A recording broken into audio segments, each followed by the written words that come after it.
پروردگار عالم دنیا میں کچھ راتیں اور کچھ دن اور کچھ مہینے ایسے لاتا ہے جس میں بندے کا دل خود بخود اللہ کی طرف مائل ہو جاتا ہے اور متوجہ ہو جاتا ہے۔ یعنی اس بات کو یوں سمجھیں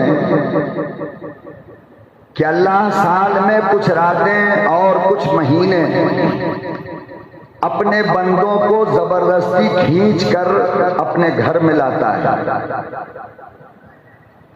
جو بندہ سالوں اللہ سے دور رہتا ہے، جو بندہ سالوں مسجد سے دور رہتا ہے، جس بندے کو سالوں اللہ کی یاد نہیں آتی، ایسے بندوں کو اللہ کچھ راتوں میں گھسیٹ کر لے آتا ہے کہ مجھے پہچانو تم کہاں چلے جا رہے ہو۔ اسی طرح کچھ مہینوں میں اللہ کھینچ کر لے آتا ہے کہ میری طرف آؤ، کہاں جا رہا ہے۔ جیسے کہ شب قدر ہے اور جیسے کہ شب برات ہے۔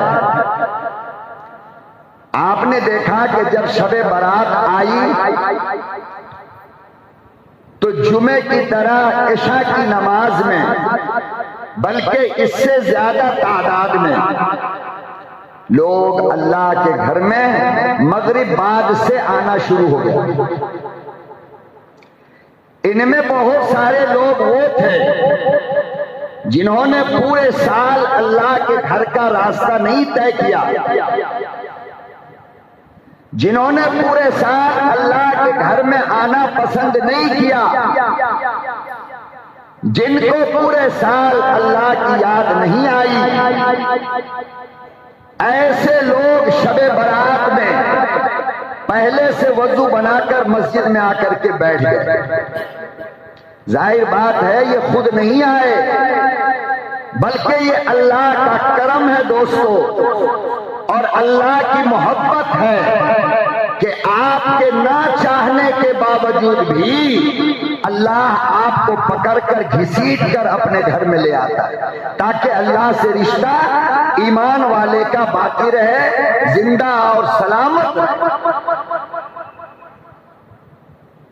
اسی طرح سال میں ایک مہینہ ایسا آتا ہے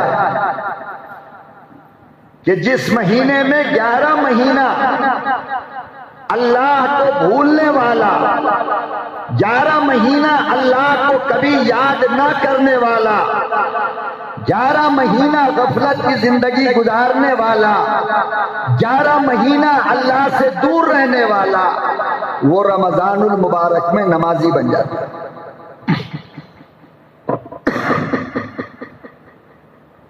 اس کے دل میں بھی اللہ کی محبت رمضان میں آ جاتی ہے، وہ بھی روزہ رکھتا ہے، وہ بھی تراویح پڑھتا ہے، وہ بھی راتوں کو اللہ کے لیے جاگتا ہے، وہ بھی سحری کھاتا ہے۔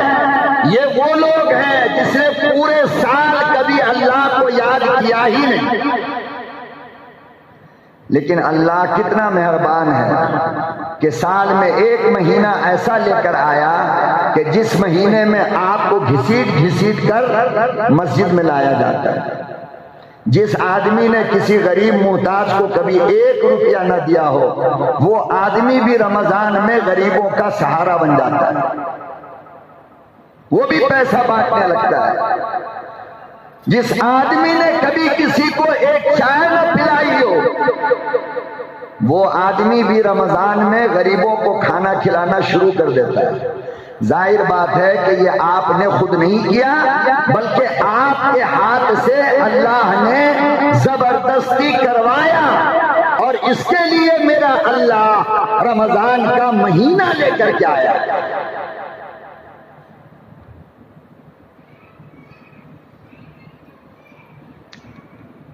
وہ مبارک مہینہ وہ مبارک راتیں، وہ مبارک دن اور وہ مبارک سحری کا وقت، وہ مبارک افطار کا وقت میرے محترم بزرگوں اور دوستوں کل سے یا پرسوں سے پھر شروع ہونے جا رہا ہے۔ ایک مہینہ اور ایسے آئے گا اور ایسا چلا جائے گا کہ آپ کو سمجھ میں بھی نہیں آئے گا اور آپ کہو گے کہ یار ابھی تو آیا ابھی چلا گیا۔ بس شروع ہو جانے دیکھتے دیکھتے پتہ چلا 10 رمضان ہو گیا، 15 رمضان ہو گیا، 20 رمضان ہو گیا، چاند رات آ گئی، عید بھی ختم ہو گئی۔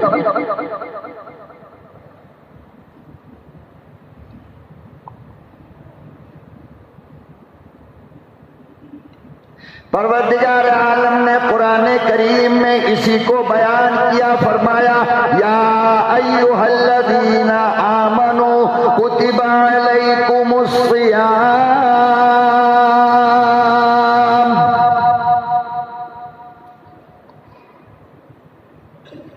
میرے بندو رمضان کا مہینہ آ رہا ہے، رمضان المبارک میں دن کا روزہ میں نے تم پر فرض کر دیا، جیسے نماز فرض ہے اسی طرح رمضان کا روزہ فرض ہے۔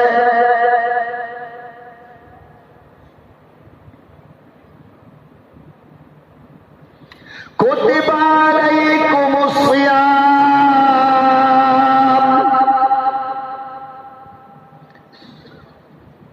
میں نے رمضان المبارک کا روزہ فرض کر دیا۔ اللہ اکبر و کبیرہ، او لوگوں ہم کتنے نصیب والے ہیں، کتنا پیارا ہمارا قسمت ہے، کتنی پیاری تقدیر ہے کہ پوری زندگی پورا سال اللہ کو یاد کرتے نہیں ہو، مگر پھر بھی پروردگار رمضان المبارک میں تجھے زبردستی مسجد میں بلا کر لاتا ہے۔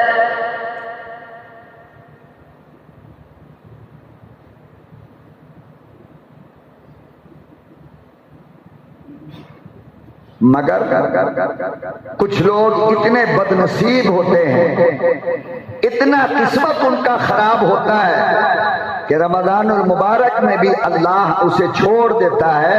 نتیجہ یہ ہے کہ اسے پتہ ہی نہیں چلتا کہ تراویح کیا، روزہ کیا، افطار کیا، سحری کیا، سخاوت کیا، صدقہ کیا، زکوٰۃ کیا، اخلاق کیا۔ بس لوگوں سے پوچھتا رہے گا چاند رات کب ہے، عید کی نماز پڑھنے کے لیے۔ ارے اس کو کوئی بتائے کہ عید کی نماز تمہارے لیے نہیں ہے، عید کی نماز تو ان لوگوں کے لیے ہے جنہوں نے رات کی تراویح پڑھی ہو اور دن کا روزہ رکھا ہو۔ ان کے لیے اللہ نے عید گفٹ رکھا ہے کہ روزہ رکھو گے تو عید کی خوشیاں ہم تمہیں گفٹ میں دے دیں گے۔ یہ تو گفٹ ہے کہ جس اللہ کے کہنے پر ہم نے ناشتہ چھوڑا وہی اللہ ہمیں گفٹ میں عید کے دن میٹھا کھلا رہا ہے، کھاؤ۔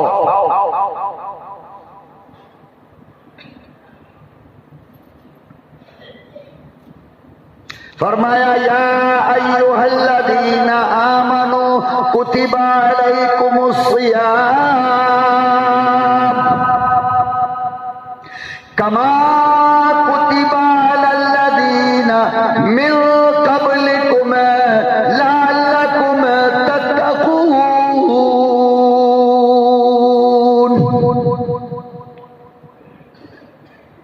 روزہ ایسی عبادت ہے جس کے بارے میں اللہ کہتا ہے کہ تم سے پہلے والی قوم پر بھی ہم نے روزے کو فرض کیا تھا، بلکہ تم سے زیادہ مشکل روزہ ان لوگوں کا ہوا کرتا تھا، 24 گھنٹے کا۔ کتنی دیر کا؟ 24 گھنٹے کا روزہ ہوتا تھا۔ ہم سے پہلے والی قوم کے اوپر 12 گھنٹے کا روزہ، 11 گھنٹے کا روزہ، 13 گھنٹے کا روزہ، 9 گھنٹے کا روزہ، وہ تو ہمارے لیے۔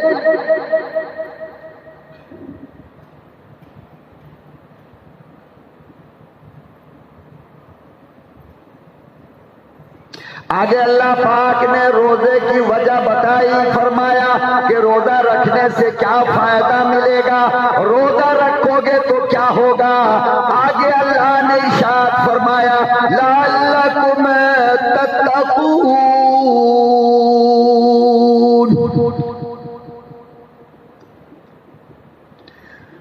میرے بندو روزہ رکھنے کا سب سے بڑا فائدہ یہ ہے، روزہ رکھنے کا سب سے بڑا فائدہ یہ ہے کہ تمہارے دلوں میں، تمہاری زندگی میں اللہ کا ڈر آ جائے گا، اللہ کا خوف آ جائے گا، اللہ کی جلال اور اس کی کبریائی سمجھ میں آئے گی۔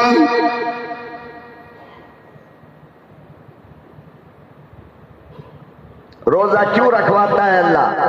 لعلکم تتقون، تاکہ تمہارے دل میں اللہ کا ڈر پیدا ہو، اللہ کا ڈر پیدا ہو۔ اللہ میاں ڈرنا کیوں؟ فرمایا اس لیے کہ جب تک کہ اللہ کا ڈر دل میں آئے گا نہیں، گناہ سے بچو گے نہیں۔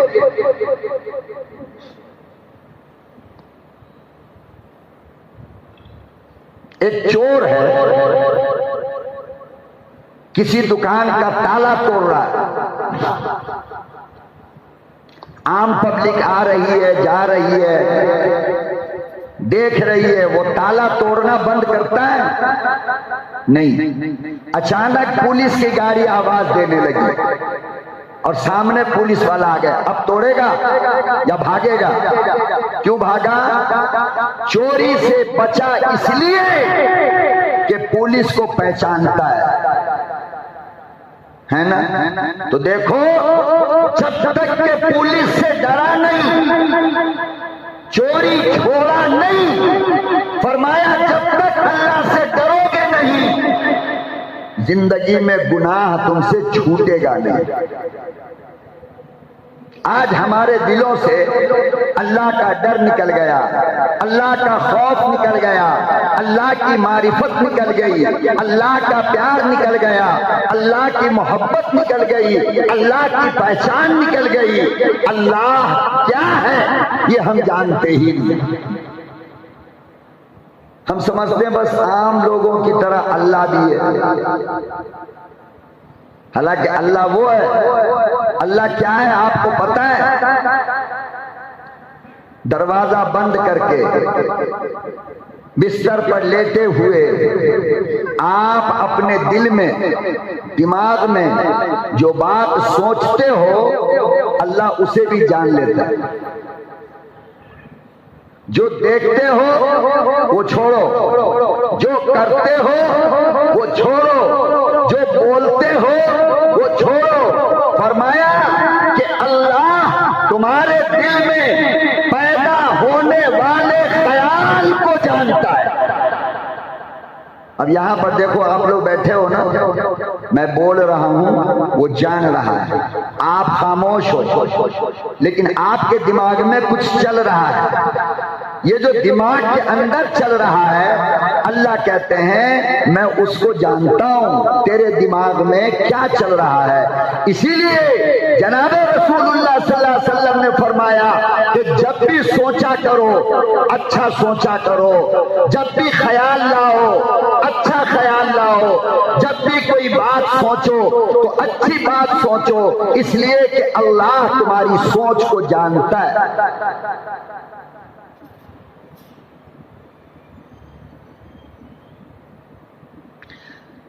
حلال کھانے کا سوچو گے اللہ جان رہا ہے، ثواب دے گا۔ حرام کھانے کا سوچو گے اللہ جان رہا ہے، کرو گے تو گناہ ہو جائے گا۔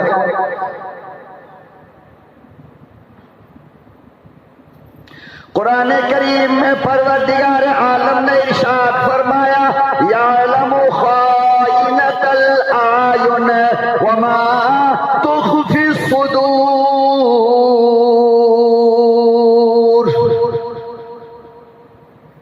خائنۃ الاعین، اللہ کہتے ہیں تمہاری آنکھوں کی خیانت۔ آنکھ کی خیانت کیا ہے؟ آنکھ کی خیانت کسے کہتے ہیں؟ اس چیز کو دیکھنا جس کو دیکھنے سے اللہ نے منع کیا ہے اس کو کہتے ہیں خیانت. اس کو کیا کہتے ہیں؟ خیانت. بچے کو دیکھنے کے لیے اللہ نے کہا محبت سے اپنے بچوں کو دیکھا کرو، تو یہ خیانت ہے یا عبادت ہے؟ یہ کیا ہے؟ یہ محبت سے اپنی اولاد کو دیکھنے پر اللہ ثواب دیتا ہے، تو یہ تو عبادت ہوئی نا. فرمایا یتیموں کو دیکھا کرو، تو یہ تو عبادت ہوئی نا. علماء کو بزرگوں کو دیکھا کرو، یہ عبادت ہوئی. قرآن کو دیکھا کرو، یہ عبادت ہوئی. خانہ کعبہ کو دیکھا کرو، یہ عبادت ہوئی. ارے اپنی ماں کو محبت سے دیکھا کرو، فرمایا یہ عبادت ہوئی. اپنے باپ کو پیار سے دیکھا کرو، فرمایا یہ عبادت ہوئی. لیکن اللہ کہتے ہیں کہ خیانت تب آنکھ کرتی ہے جب تم وہ دیکھتے ہو جو میں نے دیکھنے سے منع کیا.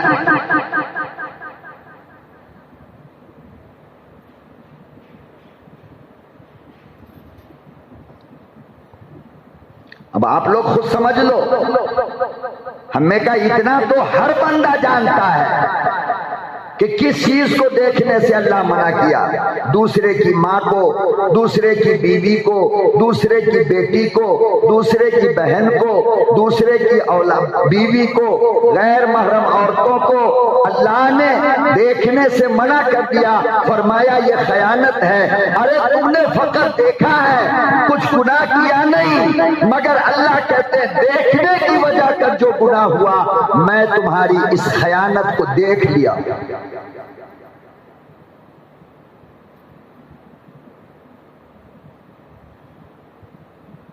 یہاں تک کہ حدیث میں آتا ہے میرے محترم بزرگوں اور دوستوں کہ ننگے جانور، یہ جو جانور ہے نا ان کا کوئی لباس نہیں ہوتا، کوئی لباس ہے ان کا نہیں.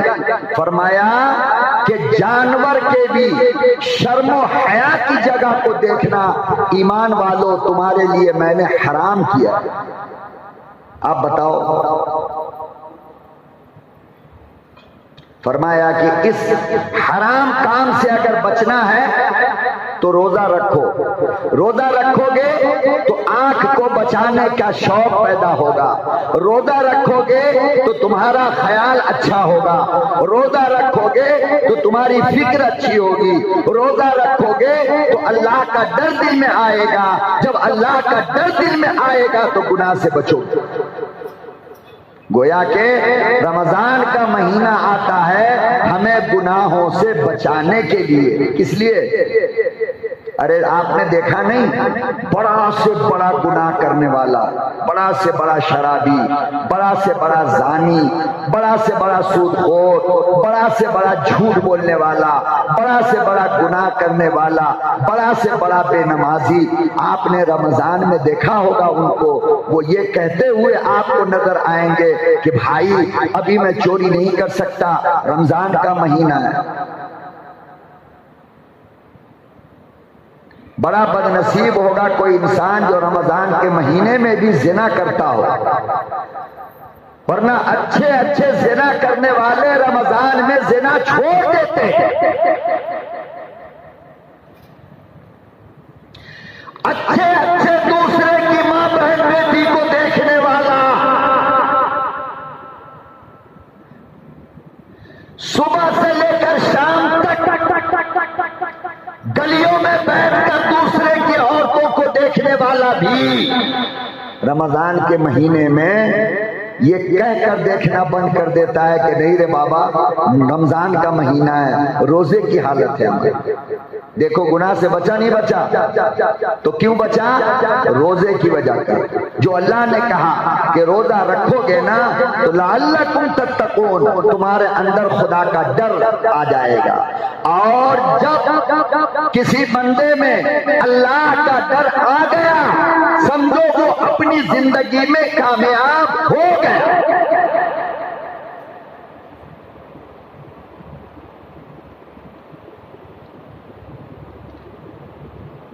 ایسے لوگوں کو دنیا میں بھی عزت ملتی ہے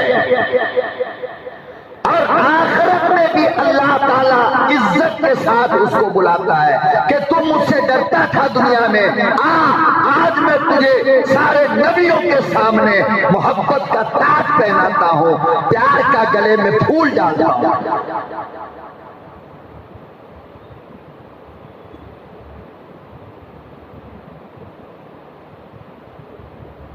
اور یاد رکھو، جب تک کہ دل میں ڈر آئے گا نہیں، گناہ سے بچو گے نہیں، گناہ سے رکو گے نہیں۔ جیسے جب تک کہ اپنے گاڑی میں بریک لگاؤ گے نہیں، تمہاری گاڑی رکے گی نہیں، مرنے سے بچو گے نہیں۔ جب گاڑی میں بریک لگاتے ہو تب تمہاری چلتی ہوئی گاڑی رکتی ہے۔ تو اللہ کا جو ڈر ہے نا، یہ ہماری زندگی کے گناہوں کے لیے بریک ہے۔ کیا ہے؟ بریک ہے۔ جب ہم اللہ سے ڈرنا شروع ہوتے ہیں تو گناہ کی رفتار کم ہو جاتی ہے، کمزور ہو جاتی ہے، پھر گناہ سے بچنا، گناہ سے رکنا ہمارے لیے آسان ہوتا ہے۔ دیکھو، راستے پہ آپ جا رہے ہو، اچانک ریڈ لائٹ جل گیا، لال بتی سرکل پہ، آپ نے دیکھا پولیس والا نہیں ہے، ٹریفک پولیس نہیں ہے، لیکن آپ نے گاڑی کو تب تک روکے رکھا جب تک کہ گرین لائٹ نہیں جل گیا۔ یہی بات ہے نا؟ حالانکہ آدمی کوئی نہیں تھا، ریڈ لائٹ جل رہا تھا، آپ اپنی گاڑی کو روک کر کے کھڑے ہو گئے کہ نہیں، پہلے ہری بتی جل جانے دو، اس کے بعد ہم اپنی گاڑی کو آگے بڑھائیں گے۔ میں نے پوچھا کہ ایسا کیوں کیا؟ پولیس تو تھی نہیں، گاڑی لے کے چلے جاتے۔ کیا کہتا ہے مولانا؟ سی سی ٹی وی کیمرہ لگا ہوا ہے۔ کیا لگا ہے؟ تو دیکھو، سی سی ٹی وی کیمرہ کے آنکھ سے بچنے کے لیے آپ نے گاڑی کو روک لیا۔ تو دیکھو، جب سی سی ٹی وی کیمرے کا ڈر دل کے اندر آیا تو آپ قانون کو توڑنے سے بچ گئے، آپ جرمانہ بھرنے سے بچ گئے، آپ فائن دینے سے بچ گئے۔ میرے محترم بزرگوں اور دوستو، ارے سی سی ٹی وی کیمرہ کی آنکھ تھوڑی دور دیکھتی ہے، اللہ کی آنکھ تو ہر وقت ہمیں دیکھتی رہتی ہے، اس سے کب ڈرو گے؟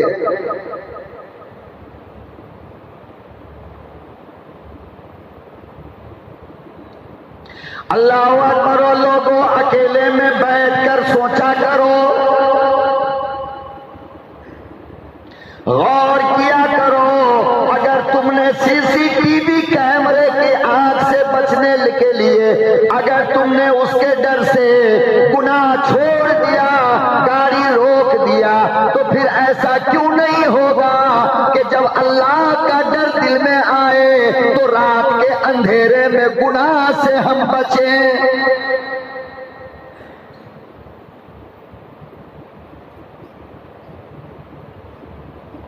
آپ بتاؤ، رات کا گناہ ہم کیوں کرتے ہیں؟ اس لیے کہ ہم سوچتے ہیں کہ اماں بھی سو گئی، بابا بھی سو گیا، پورا گھر سو گیا، اب ہم کچھ بھی کریں تو کسی کو کچھ بھی پتا نہیں چلے گا۔ اے کاش مسلمانوں، اس وقت تمہارے دل میں یہ خیال آتا کہ ساری دنیا سو گئی لیکن سب کو سلانے والا اللہ تو جاگ رہا ہے، وہ تو دیکھ رہا ہے۔ میں آپ سے پوچھتا ہوں، آپ مجھے بتاؤ کہ اگر اس وقت تمہارے دل میں یہ خیال آ گیا کہ میرا پیدا کرنے والا، مجھے زندگی دینے والا، مجھے موت دینے والا، آنکھوں میں روشنی، زبان میں آبولی، ہاتھ میں طاقت، پاؤں میں طاقت، دل کو دھڑکن، دماغ کو اچھی سوچ، جس اللہ نے دیا ہے وہ اللہ دیکھ رہا ہے، وہ اللہ جاگ رہا ہے۔ بتاؤ میرے بھائی، اگر یہ خیال آئے تو گناہ کرو گے؟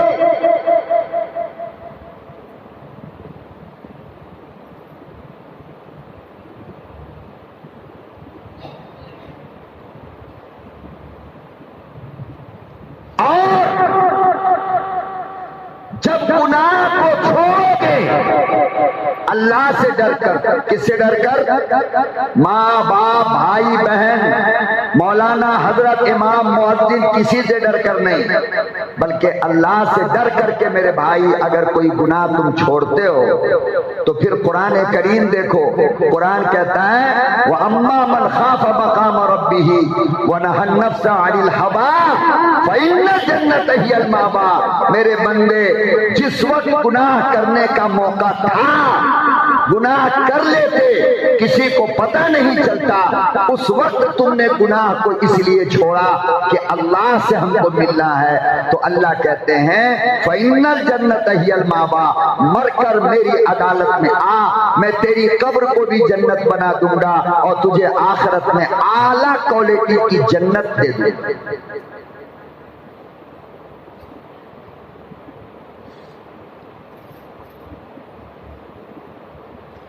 وَأَمَّا مَنْ خَافَ مَقَامَ رَبِّهِ، اللہ سے ڈر گیا. کہاں پہ ڈرا؟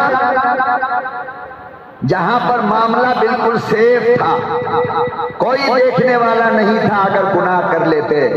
لیکن ایسی جگہ پر حضرت یوسف علیہ السلام کی طرح صاف لفظوں میں کہہ دیا کہ تم بہت خوبصورت ہو معلوم ہے، لیکن مجھے اب تمہاری ضرورت نہیں، اس لیے کہ میں اللہ سے ڈرتا ہوں. کس سے؟ اللہ سے ڈرتا ہوں. تو اللہ کیا کہتے ہیں؟ فَإِنَّ الْجَنَّةَ هِيَ الْمَأْوَىٰ. میرے بندو میرا تم سے یہ وعدہ ہے کہ جنت کے اندر میں تمہیں اعلیٰ مقام عطا کر دوں گا. کیا دوں گا؟ اعلیٰ مقام. اور اس کا انعام اللہ دنیا میں بھی عطا کرتا ہے.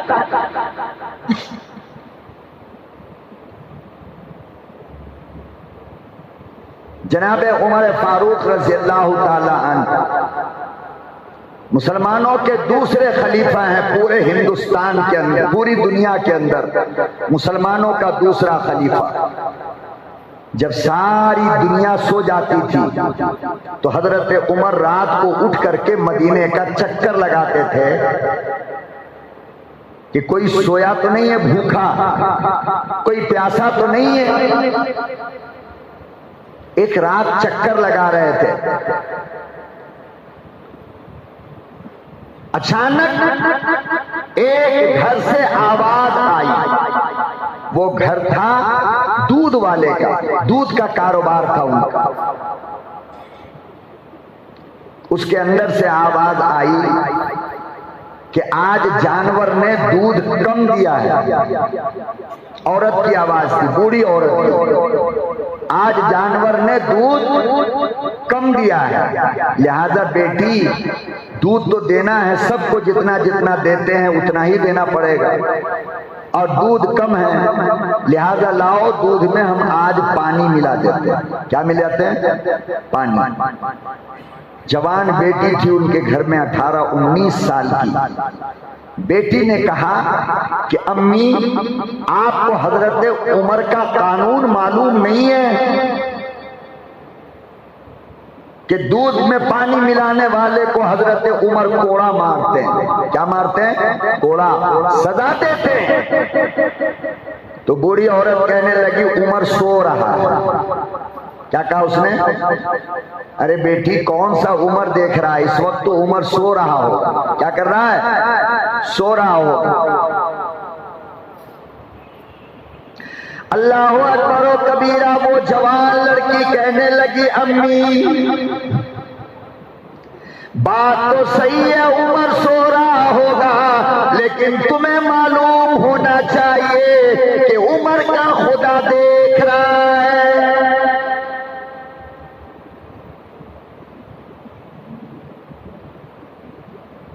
لا تأخذه سنة ولا نوم.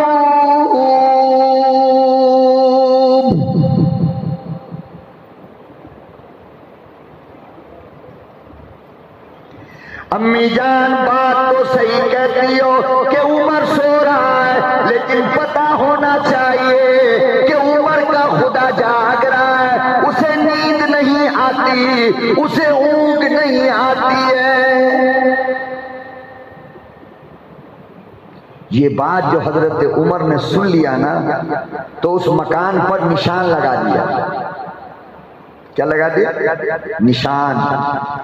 صبح میں ڈیوٹی ختم کر کے گھر گئے اور جا کر کے اپنے بیٹے عبداللہ کو، حضرت عاصم کو، ان کے بیٹے کا نام تھا حضرت عاصم ابن عمر، تو حضرت عاصم سے جا کر کے کہا کہ بیٹا تیار ہو جاؤ۔ ابا کس لیے؟ کہا کہ تمہارا نکاح کرنا ہے، مجھے ایک بہو پسند آ گئی۔ کیا پسند آئی؟ ایک بہو پسند آئی ہے، تیار ہو جاؤ۔ حضرت عاصم تیار ہو گئے، حضرت عمر نے ہاتھ کو پکڑا اور سیدھا اس بوڑھی اماں کے گھر لے کر کے آ گئے۔ دروازے پہ دستک دیا، میرے محترم میں یہاں پہ رک کر کے آپ سے ایک بات پوچھنا چاہتا ہوں کہ جو کام حضرت عمر نے کیا، بتاؤ اس طرح شادی ہوتی نہیں ہے کیا؟ اس طرح شادی نہیں ہوگی۔ بچی پسند آ گئی۔ کیا پسند آیا بچی کا؟ مال، دولت۔ کیا پسند آیا؟ خاندان، سونا چاندی، پیسے، کاروبار۔ کیا پسند آیا بتاؤ تو صحیح۔ اس بچی کا یہ جملہ پسند آ گیا، حالانکہ ابھی حضرت عمر نے چہرہ بھی نہیں دیکھا ہے، جبکہ حضرت عمر کا بیٹا عاصم خلیفہ کا بیٹا ہے، بڑے باپ کا بیٹا ہے، مسلمانوں کا بادشاہ ہے، مسلمانوں کا سربراہ ہے، اتنے بڑے آدمی کا بیٹا ابو عاصم بہترین خوبصورت ہے، جوان ہے، لمبا ہے، بہت خوبصورت ہے، لیکن حضرت عمر نے اپنی بہو کو دیکھا ہے؟ دروازہ تو بند تھا نا، پھر کیا دیکھا عمر نے؟ جو پسند آ گیا اپنی بہو بنانے کے لیے تیار ہو گئے۔ اس بیٹی کا یہ جملہ کہنا کہ عمر سو رہا ہے، عمر کا خدا جاگ رہا ہے، وہ جو اس بیٹی کے دل میں اللہ کا خیال تھا، اللہ کا ڈر تھا، حضرت عمر کو وہ چیز بہت پسند آ گئی۔ اے کاش ہم بھی آج اپنی اولاد کی شادی بیاہ کے لیے ایسی لڑکیوں کو پسند کرتے جس لڑکی کے اندر خدا کا ڈر ہو۔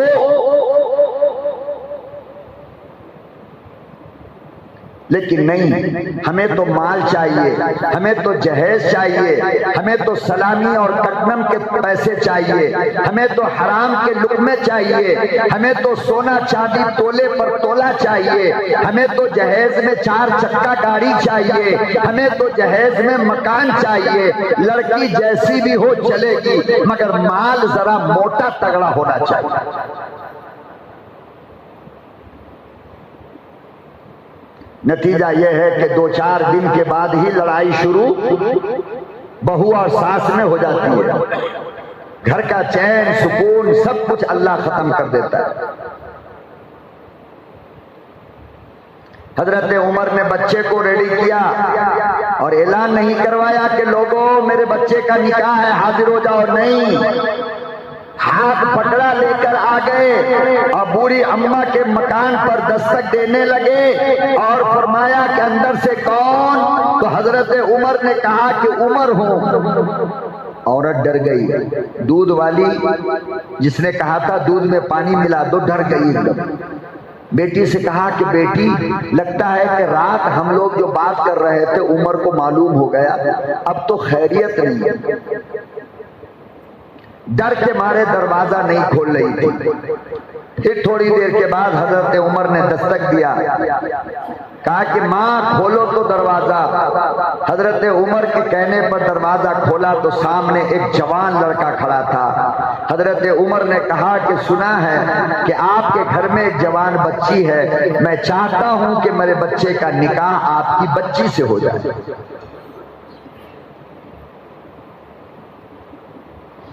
وہ بوڑھی اماں کہنے لگی عمر کہاں تم ہو، کتنے بڑے آدمی ہو، مسلمانوں کے خلیفہ ہو، میری بچی کہاں؟ وہ غریب کی یتیم بچی ہے، میری غربت کا مذاق نہ بناؤ، مجھ سے مذاق نہ کرو. حضرت عمر نے کہا مائی اجازت دینا تیرا کام ہے، اور اس اللہ والی کو اپنی بہو بنانا میرا کام ہے.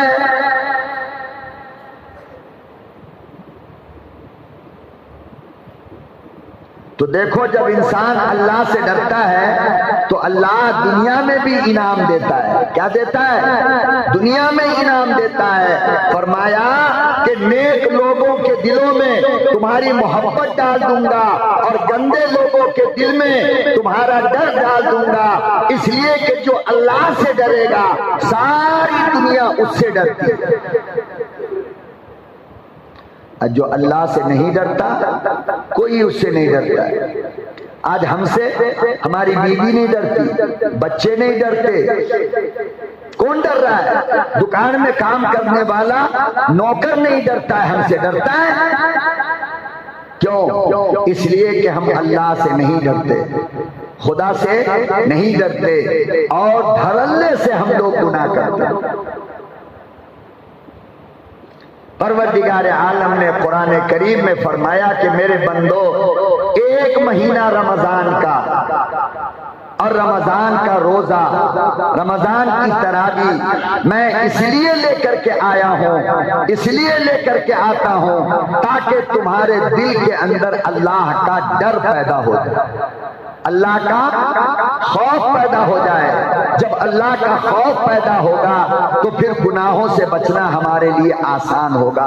بہت سارے لوگ یہاں پر بیٹھے ہیں، بہت سارے نوجوان ہیں جو گناہ کو چھوڑنا چاہتے ہیں مگر کہتے ہیں کہ مولانا چھوٹتا نہیں ہے، کیا کریں؟ تو اللہ کیا کہہ رہا ہے؟ روزہ رکھو، تراویح پڑھو، سحری کھاؤ، افطار کھاؤ، لعلکم تتقون. تو پھر تمہارے لیے گناہ سے بچنا بولو آسان ہو جائے گا. تو بہت پیارا اور مقدس مہینہ ہماری قسمت سے، ہمارے مقدر سے پھر آ رہا ہے جسے رمضان کہتے ہیں. میرے محترم بزرگوں اور دوستو، آج ہی سے اس کی تیاری کرو. کیا کرو؟ آج ہی سے. ابھی جمعہ پڑھ کر کے جاؤ اور رمضان کے لیے تیار ہو جاؤ. دونوں پاؤں پھیلا کر کھڑے ہو جاؤ اور اللہ سے کہو کہ اللہ میں اپنے اس ماہ مبارک کو اپنے سینے سے لگانے کے لیے تیار کھڑا. کہو گے انشاءاللہ. پھر آپ کو نہیں معلوم میرے بھائی کہ اللہ آپ کے اس پیار سے کتنا خوش ہوگا. اللہ تعالیٰ کہ میرا بندہ ریڈی ہے، میرا بندہ تیار ہے. بہترین کوالٹی کی مارکیٹ سے کھجور لے کر کے آؤ، کنجوسی مت کرنا. اللہ کہتے ہیں دل کھول لے، میں برکتوں کی برسات کر دوں گا تیرے گھر کے اندر. رمضان المبارک میں کم سے کم کھانے پینے میں کنجوسی مت کیا کرو.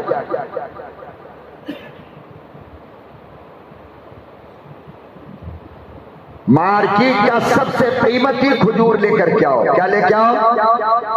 بولو بھائی. سب سے قیمتی. اللہ نے تم کو جتنی طاقت دیا ہے اور بانٹنے کے لیے بھی کوشش کرو اس سے زیادہ قیمتی ہو. جتنی قیمت کا کھجور ہم کھائیں گے اس سے زیادہ قیمت کا کھجور لے کر آؤ بانٹنے کے لیے. کس کے لیے؟ بانٹنے کے لیے. بہترین سحری کھاؤ، طاقت والی چیز سب کھانا سحری کے اندر. میں اس لیے یہ کہہ رہا ہوں کہ اگلا جمعہ جب آئے گا تو تقریباً 5 روزہ ہمارا انشاءاللہ ہو گیا ہوگا اور 6 تراویح ہماری ہو گئی ہوگی. اس لیے ابھی سمجھا رہا ہوں. بہترین روزہ چاہیے نا، ہلکا روزہ چاہیے نا، پیارا روزہ چاہیے. تو سحری میں ایسی چیزوں کا استعمال کرو جو ہمارے نبی کیا کرتے تھے، ہمارے پیغمبر کیا کرتے تھے. سحری ہلکا غذا کھاؤ، ڈرائی فروٹ کا استعمال زیادہ کیا کرو سحری میں. مسالے کی چیز کا استعمال بالکل مت کرو تو بہت اچھا رہے، بہت اچھا. مسالے کا چیز استعمال کرنے سے رمضان المبارک میں گیسٹرک کا پیشنٹ آدمی بن جاتا ہے. کیوں؟ میں بتاتا ہوں آپ کو. اس لیے سحری تک آپ نے گوشت کھایا، مچھلی کھایا، مسالے کی چیز کھایا۔ آپ جانتے ہو کہ انسان جب بھی کچھ کھاتا ہے تو وہ ڈائجسٹ ہضم ہونے میں 3 گھنٹے کا ٹائم لیتا ہے۔ کتنا؟ بولو نا کتنا؟ اب مثال کے طور پر 5 بجے آپ نے اتنا بڑا ہیٹ کھا لیا گوشت کے شروع میں لگا کر، بہت مزہ آیا۔ اب 5 کے بعد 5:30 میں اذان ہو گئی، 5:30 سے 6، 6:30، 7:30، 8:30 بجے تک اس کو ہضم ہونے کا ٹائم چاہیے۔ جب وہ ہضم ہوتا ہے تو آدمی کو پیاس لگتی ہے۔ کیا لگتی ہے؟ ارے بولو نا، پیاس لگتی ہے۔ جیسے کہ کسی چیز کا اگر تیل نکالنا ہو اور اس کو مشین میں ڈالتے ہیں، پھر مشین کو چلاتے ہیں تو مشین جام ہو جاتی ہے، نہیں چلتی ہے، تو پھر کیا کرتے ہیں؟ اس میں تھوڑا سا تیل ڈالتے ہیں تاکہ مشین فری ہو جائے۔ ہمارا کھانا سحری والا 8:30 بجے دن میں جا کر کے ہضم ہوتا ہے، لیکن مسالہ ہونے کی وجہ کر، گوشت ہونے کی وجہ کر، سخت کھانا ہونے کی وجہ کر جلدی ہضم نہیں کرتا۔ اب وہ پانی مانگتا ہے۔ کیا مانگتا ہے؟ اب پانی دے سکتے ہیں؟ روزہ ہے نا، تو پانی تو نہیں دو گے، کہو گے کہ نہیں پانی نہیں دوں گا، ایسے ہی ہضم کرو، تو ہضم تو نہیں کرے گا، بدہضمی ہوگی اور گیس پیدا ہوگی۔ اس لیے افطار میں جتنا دل چاہے کھاؤ، مگر سحری میں میرے نبی کی سحری کھاؤ، رسول اللہ کی سحری کھاؤ، صحابہ کی سحری کھاؤ، تابعین کی سحری کھاؤ، بزرگوں کی سحری کھاؤ، دیندار علماء کی سحری کھایا کرو، تو اتنا مزہ آئے گا روزہ رکھنے میں، اتنا مزہ، اللہ کی قسم، نہ پیاس لگے گی، نہ بھوک لگے گی، کچھ بھی، نہ ہونٹ سوکھے گا، کچھ بھی تکلیف نہیں ہوگی، نہ گیس بنے۔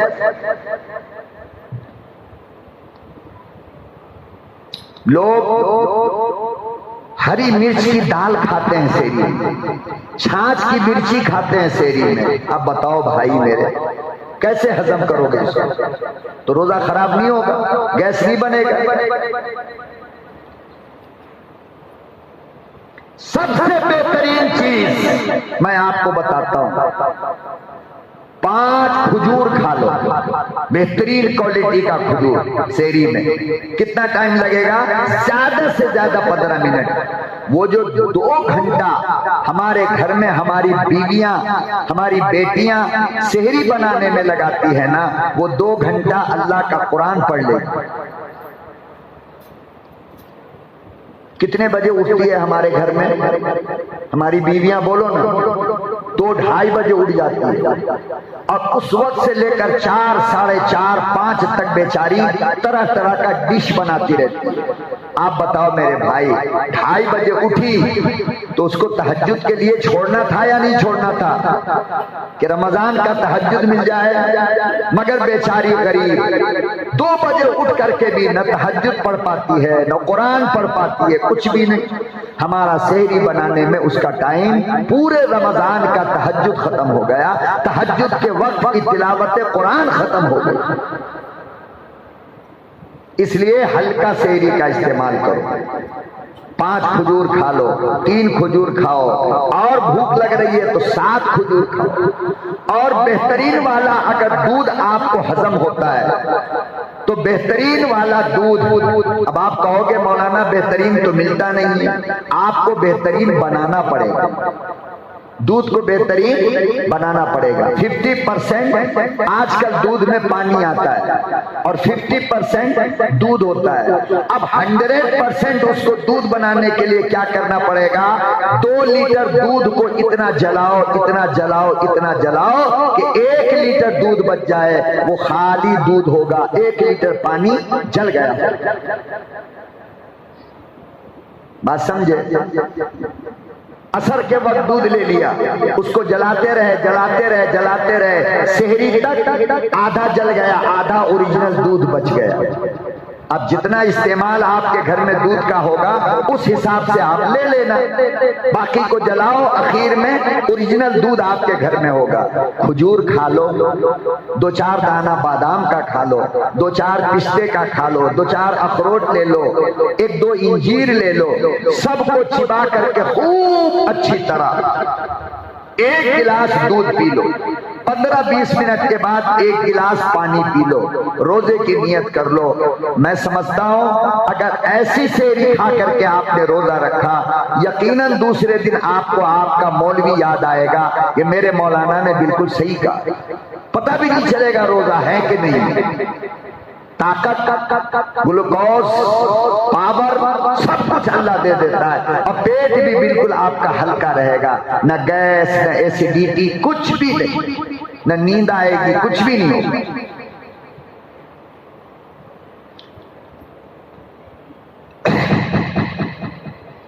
یہ ساری علماء کی ذمہ داری ہوتی ہے کہ وہ آپ کو سمجھائے، آپ کو بتائے، آپ کو صحیح راستے پر لے کر کے آئے۔ عمل کرنا یہ آپ کا کام ہے۔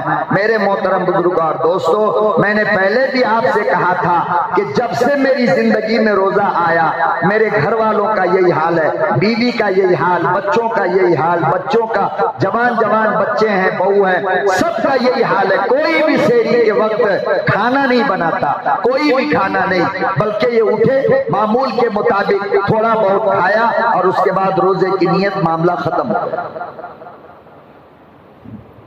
11 سال کی عمر سے، بلکہ 10 سال کی عمر سے میرے بھائی، 10 سال کی عمر سے میرے والد نے 2 کھجور کی سحری میں جو عادت لگوائی، آج تک وہی 2 کھجور کھا کر کے روزہ رہتا ہوں۔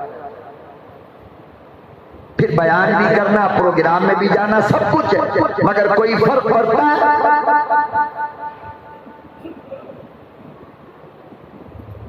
اس لیے روزہ کو بہتر بنانے کے لیے سحری میں جلدی نہ کیا کرو، بلکہ سحری میں لیٹ کیا کرو۔ یہ میرے نبی کی سنت ہے۔ مثال کے طور پر اگر سحری کا وقت 4:30 بجے ختم ہو رہا ہے تو 4 بجے سحری کرو، 2 بجے مت کرو۔ فرمایا آقا صلی اللہ علیہ وسلم نے کہ افطار میں جلدی کرو اور سحری میں دیر کرو، لیٹ کرو۔ تو میرے محترم بزرگوں اور دوستو، رمضان المبارک کا یہ مقدس اور پیارا مہینہ اپنی تمام رحمتیں، برکتیں لے کر پھر تیار ہے ہم لوگوں کے درمیان آنے کے لیے۔ ہم لوگ بھی تیار ہو جائیں اپنا دامن پھیلا کر اس کا استقبال کرنے کے لیے کہ آؤ رمضان المبارک ہم اپنے سینے سے لگاتے ہیں، اپنے گھر میں تم مجھے رکھیں گے، گھر کے اندر رمضان کا ماحول بنا دیں گے۔ تو آج ہی سے تیاری کرنا ہے، سحری، افطاری وغیرہ کا سامان لانا ہے، غریبوں کو آج ہی سے بانٹنا شروع کر دو کہ غریب کا بھی روزہ اچھا سے اچھا ہو جائے، غریب کے بچے بھی اچھا سحری، اچھا افطاری کرنے لگے۔ ہم لوگ عام طور سے غریبوں کے یہاں جو پہنچاتے ہیں وہ 20 رمضان کے بعد جب 10 روزہ باقی رہتا ہے، یہ غلط چیز ہے۔ ابھی راشن پہنچائیں گے، ابھی کھجور پہنچائیں گے، ابھی کاجو بادام ان کے گھر میں دیں گے، تبھی تو سحری افطاری کا صحیح انتظام ہوگا۔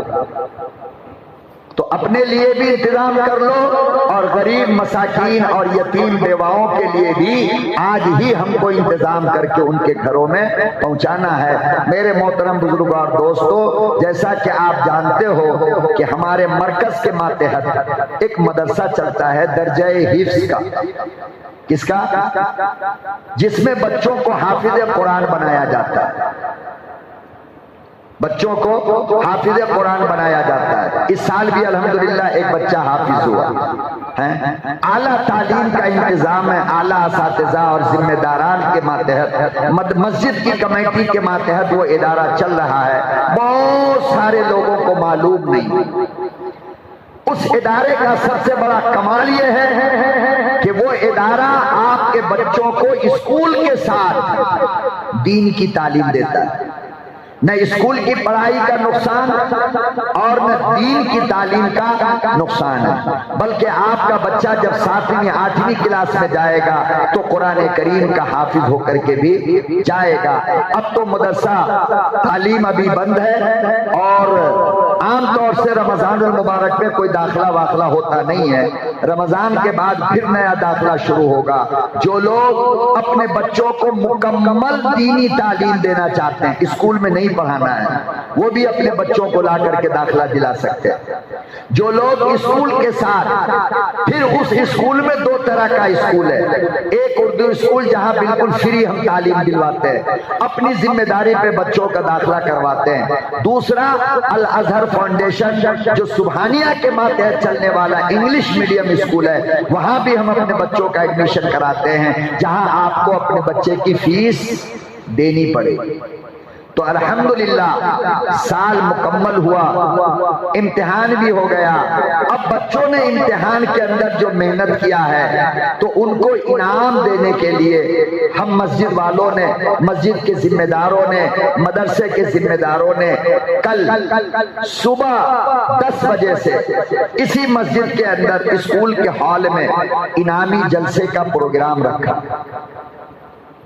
ہم سب کا فریضہ بنتا ہے کہ ہم اپنے بچوں کی حوصلہ افزائی کے لیے اس جلسے کے اندر سارے لوگ تھوڑا اپنے کام کو آگے پیچھے کر کے شریک ہو، تاکہ بچوں کا حوصلہ بڑھے۔ ان کا پروگرام بھی آپ کو دیکھنا ہے، بچے تقریر بھی کریں گے، بچے قرات بھی کریں گے، بچے نعت بھی پڑھیں گے۔ جو ہمارے اساتذہ نے محنت کیا بچوں کے اوپر، وہ محنت بچے اپنا دکھائیں گے۔ ظاہر بات ہے میرے بھائی، اگر ان بچوں کا ہم نے حوصلہ نہیں بڑھایا تو پھر آگے بڑھنے کی کوشش بچوں کے اندر کمزور ہو جائے گی۔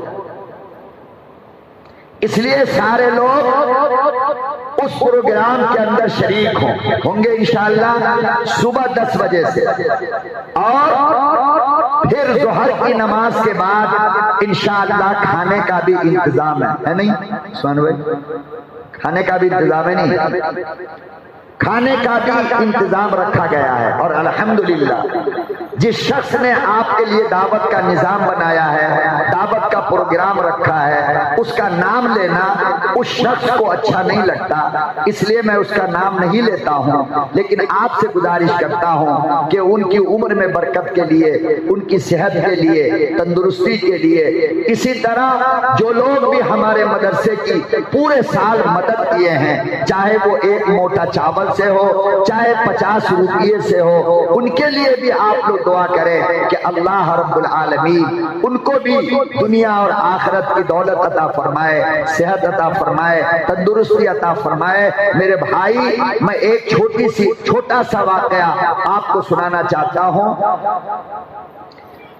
24 تاریخ کو، بلکہ 20 پر 3 تاریخ کو بنگال کے اندر مالدہ ڈسٹرکٹ ہے، بنگلہ دیش سے قریب ہے، تو 23 تاریخ کو وہاں پروگرام تھا اور میری تقریر ہونی تھی۔ 15 بچوں نے قرآن کریم حفظ مکمل کیا ہے، 15 کے سر پہ تاج باندھنا تھا، پگڑی باندھنی تھی۔ 23 تاریخ کا پروگرام تھا، رات کا 12 بجے میری تقریر کا نمبر آیا اور مجھے ہی دستار باندھنا تھا ان کے سروں کے اوپر۔ پورا مجمع بھرا ہوا تھا الحمدللہ، تقریباً 5-10 ہزار کا مجمع تھا۔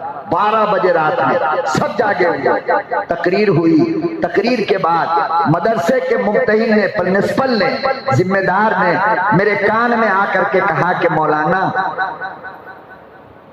آپ سے ایک گزارش تھی۔ میں نے کہا کیا؟ تو کہا کہ تھوڑا چندہ کرا دینا تھا مدرسے کو۔ میں نے کہا کہ انداز کیا ہوگا؟ چندہ کرانے کا طریقہ الگ الگ ہوتا ہے۔ تو کہنے لگے کہ ہمارے مدرسے میں ایک بچے کو 5 سال میں حافظ قرآن بنایا جاتا ہے۔ کتنے دن میں؟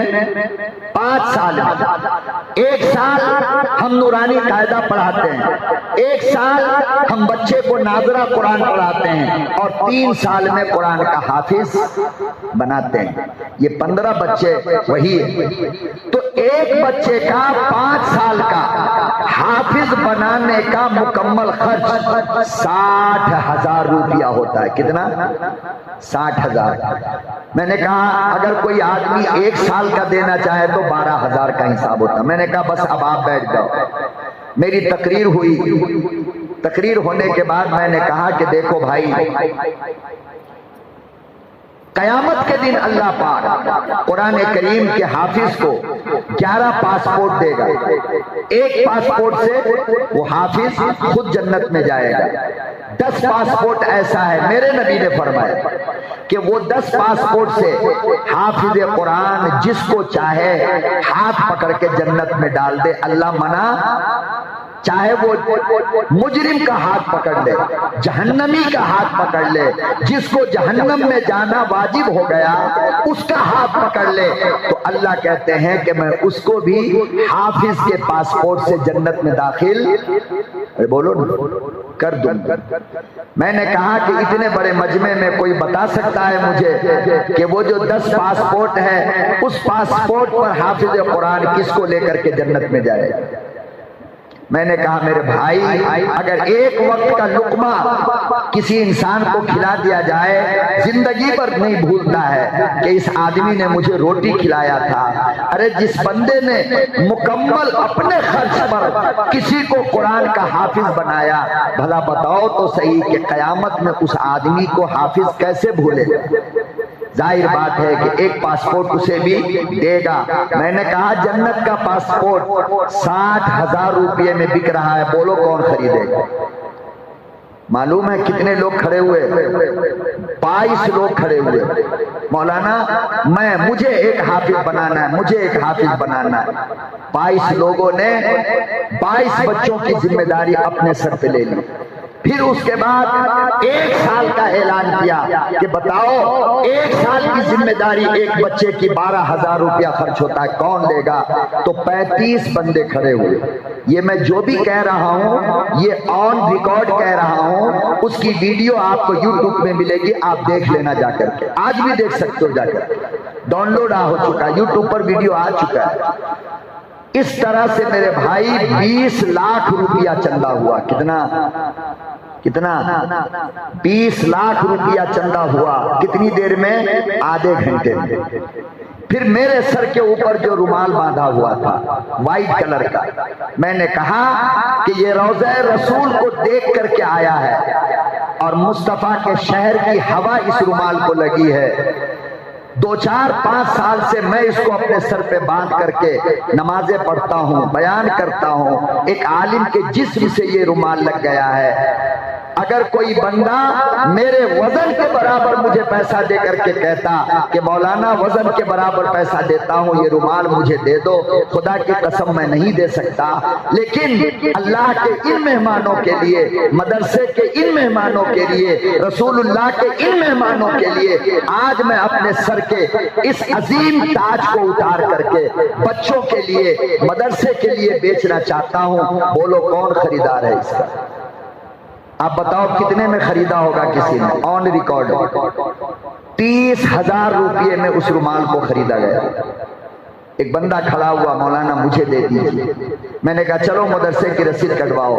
30,000 روپیہ آن لائن کیا ہے اس نے. پھر میں نے اسٹیج پہ بلا کر اس کے سر پہ اپنے ہاتھ سے میں نے وہ رومال باندھا ہے. کہنے کا مطلب یہ ہے میرے محترم بزرگ اور دوستو کہ مدرسے آپ کی مدد سے چلتے ہیں. مدرسے کے بچوں پہ اگر خرچ کرنے کے لیے آپ سے مانگا جائے، خدا کی قسم کبھی انکار مت کرنا، اس لیے کہ وہی تمہارا مال، وہی تمہاری دولت قیامت میں تمہارے کام آنے والی ہے. دنیا داری پہ خرچ کرنے والوں ایک پیسہ قیامت میں تم کو ملنے والا نہیں ہے. تو ان لوگوں کے لیے بھی میں دعا کرتا ہوں جن لوگوں نے ہمارے مدرسے کی مدد کیا.